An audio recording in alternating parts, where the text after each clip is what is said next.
Good morning dear students. हम लोग depreciation chapter में डिमिनिशिंग बैलेंस मेथड के क्वेश्चंस कर रहे थे और आज एक और इलस्ट्रेशन हम देखेंगे। अब कुछ ऐसे इलस्ट्रेशंस भी हम देखेंगे जिसमें जब मशीन को सेल किया जाएगा तो कंप्लीट मशीन सेल नहीं होगी। ऐसा भी हो सकता है कि हाफ मशीन सेल की जाए या मशीन का एक पर्टिकुलर पार्ट सेल किया जाए। तो इसको हम लोग को बहुत ध्यान से पढ़ना होगा और फिर हम देखते हैं कि इसका किस तरह से ट्रीटमेंट किया जाएगा। जैसे यहाँ लिखा है company purchase 2 machines for 20 lakh. 2 machines हमने परचेज किए हैं, लेकिन ये नहीं पता है कि दोनों मशीन्स का अलग अलग प्राइस कितना है। कंबाइंड प्राइस आपको पता है 20 lakh. On 1st April 2009 it purchase 1 more machine for 6 lakh on 1st June.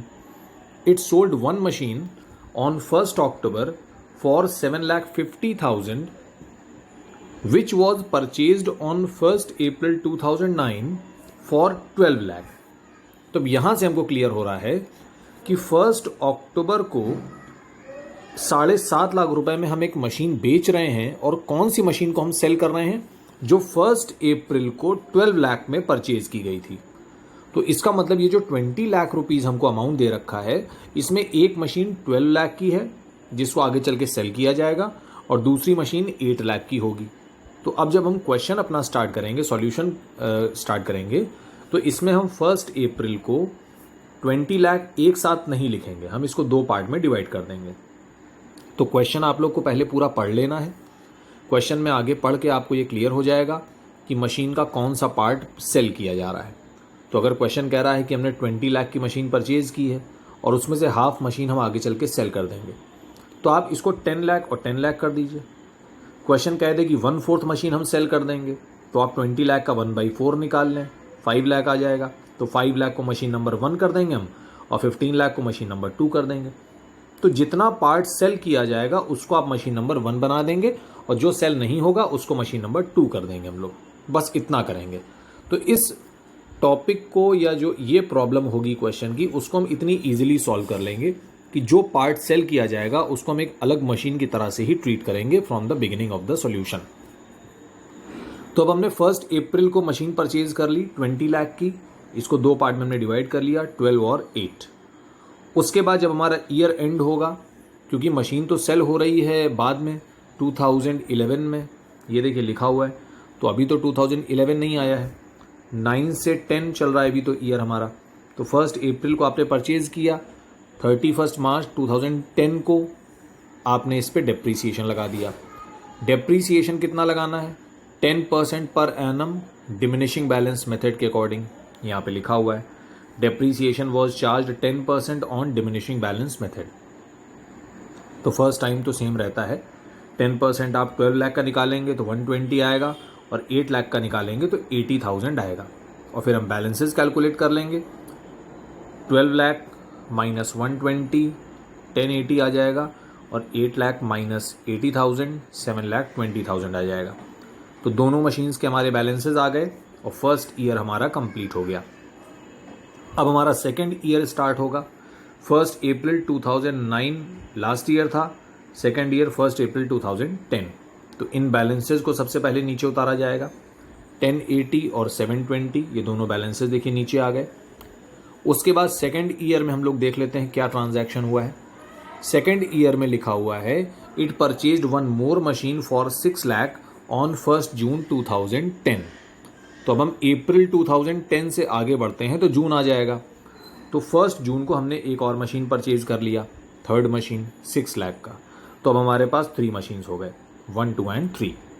Second year में और कोई ट्रांजैक्शन नहीं है तो हम डेप्रीसिएशन लगा देंगे आफ्टर 1 ईयर। तो 1 अप्रैल 10 से 31 मार्च 2011।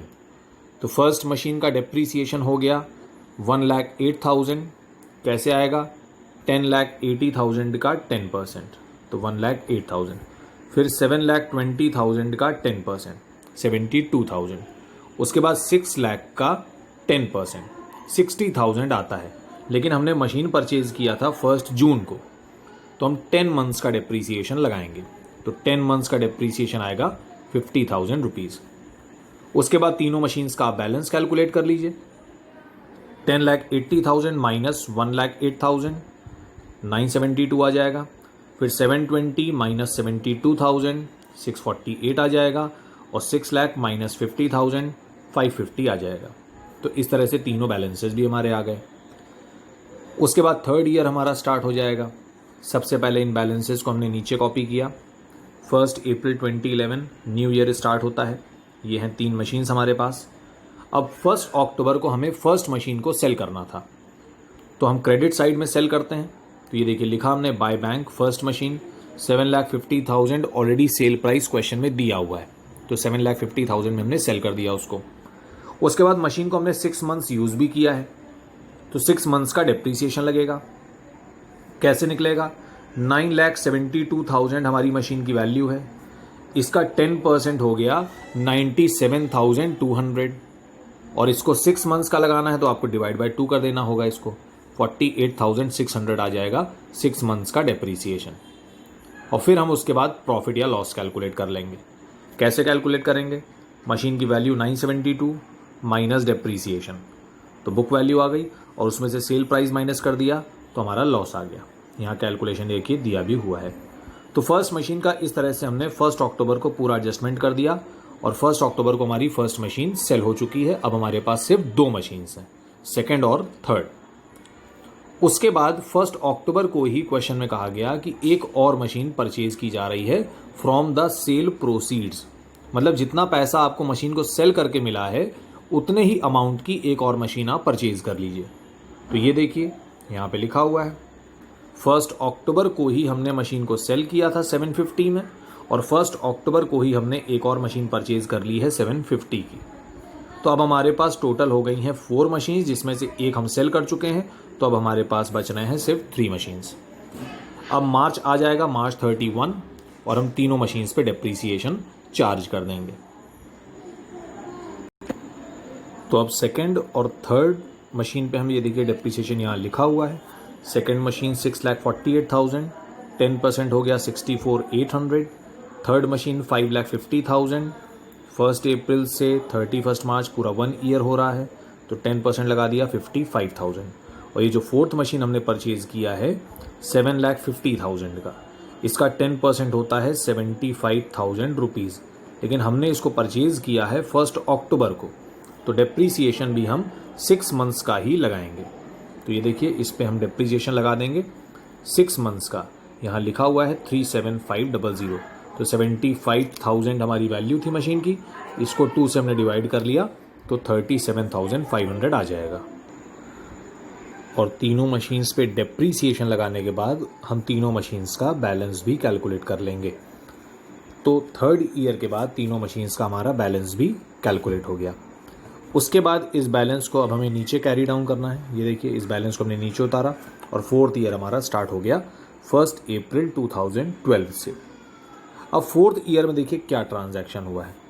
क्वेश्चन में लिखा हुआ है यहाँ पे कि यहाँ लिखा है for 1 April 2009 for 12 lakh and on the same day purchase 1 more machine from the sale proceeds, तो इतना हमने कर लिया। On 30th September 2012 the second machinery bought on 1 April 2009, तो 1 अप्रैल 2009 को 2 मशीन हमने परचेज किए थे। फर्स्ट हम सेल कर चुके हैं। सेकेंड मशीन जो 8 लाख रुपए का मशीन था, it was auctioned at 40% off the book value on that date, तो इस मशीन का जो भी वैल्यू था उसका 40% अमाउंट हमको रिसीव हो गया ऑन 30th September। तो पहले हम इसको 30th September तक डिप्रिशिएट करेंगे, उसके बाद इसकी वैल्यू निकाल लेंगे और जो वैल्यू आएगी उसका 40% अमाउंट हमको रिसीव हो जाएगा। तो हमारा ईयर स्टार्ट हो गया 1 अप्रैल 2012 से। हमने बैलेंसेस नीचे उतार लिए, 3 मशीन्स हैं हमारे पास। 30th September को हम क्या कर रहे हैं, मशीन को सेल कर रहे हैं। तो जब सेल करते हैं तो देखिए क्रेडिट साइड में लिखा हुआ है बाय बैंक अकाउंट। अब ये अमाउंट हमें नहीं पता अभी। 6 मंथ्स के बाद हम सेल कर रहे हैं तो हम पहले 6 मंथ्स का डिप्रिसिएशन लगा लेते हैं। मशीन की वैल्यू थी 583,200, तो डिप्रिसिएशन हो गया 583,200 10%। लेकिन हमने मशीन को सिर्फ 6 मंथ्स यूज़ किया है 1 अप्रैल से 30th September, तो इसको हम 2 से डिवाइड कर देंगे तो 6 मंथ्स का डिप्रिसिएशन आ गया 29,160। तो मशीन की वैल्यू कितनी थी 583,200, डिप्रिसिएशन कितना लगाया 29,160। तो मशीन की वैल्यू में से अगर डिप्रीसिएशन माइनस कर दिया जाए तो हमको बुक वैल्यू पता चल जाएगी। ये देखिए इसका कैलकुलेशन यहाँ किया गया है बुक वैल्यू का। मशीनरी की वैल्यू हमें दी हुई है 58200। यहाँ पे कर्सर आ जा रहा है बार बार, एक बार सभी स्टूडेंट्स थोड़ा यहाँ पे देखेंगे, मैनेज करेंगे। I think font easily visible होगा। तो 583,200 मशीन की वैल्यू थी, ये रही। उसके बाद डेप्रीसिएशन हमने लगाया 29,160, इसको हमने माइनस कर लिया तो वैल्यू आ गई 5,54,040 रुपीज़, 554,040। तो ये हो गई मशीन की बुक वैल्यू। तो बुक वैल्यू होती है मशीन के ऊपर जो डेप्रीसिएशन आपने लगाया उसको माइनस करने के बाद जो वैल्यू आती है वही हमारी बुक वैल्यू होती है। तो वैल्यू आ गई 554040। इसका 40% अमाउंट हमको मिल जाएगा, तो इसका 40% आप निकाल लेंगे और क्रेडिट साइड में लिख देंगे। तो ये हमारा हो गया सेल प्राइस, और 60% रिसीव नहीं हुआ वो लॉस हो गया हमारा। तो इस तरह से हम मशीन को सेल करेंगे। तो मशीन की वैल्यू थी 583,200, 6 मंथ्स बाद सेल कर रहे हैं तो 6 मंथ्स का डिप्रीसिएशन लगाया 29,160। उसके बाद मशीन की वैल्यू हमने निकाल ली, बुक वैल्यू 554040, ये है बुक वैल्यू। इसका 40% अमाउंट रिकवर हो गया और 60% रिकवर नहीं हो पाया। इस तरह से ये हमारा लॉस आ गया। तो इस तरह से हमने सेकंड मशीन को भी सेल कर दिया। अब हमारे पास थर्ड और फोर्थ मशीन बच रहे हैं सिर्फ। तो थर्ड और fourth machine at the end of the year depreciate किए जाएंगे। तो ये देखिए थर्ड मशीन 49500, 10% डिप्रीसिएशन लग गया, और 7,12,500 का डिप्रीसिएशन 71250 हो गया। और उसके बाद दोनों मशीन्स का हम बैलेंस कैलकुलेट कर लेंगे। तो 4,95,000 में से डिप्रीसिएशन माइनस किया और 7,12,500 में डिप्रीसिएशन माइनस किया, दोनों मशीन्स का हमारा बैलेंस भी यहाँ पे कैलकुलेट हो जाएगा। तो इस तरह से क्वेश्चन हमारा कंप्लीट होता है। तो ये ध्यान रखना है सभी स्टूडेंट्स को कि अगर मशीन का कोई पार्ट सेल किया जा रहा है तो उस पार्ट को हमें एक अलग मशीन की तरह से ही ट्रीट कर लेना है। तो हमारा पूरा सॉल्यूशन बिल्कुल ईजी हो जाएगा, कोई प्रॉब्लम नहीं आएगी पूरे सॉल्यूशन में।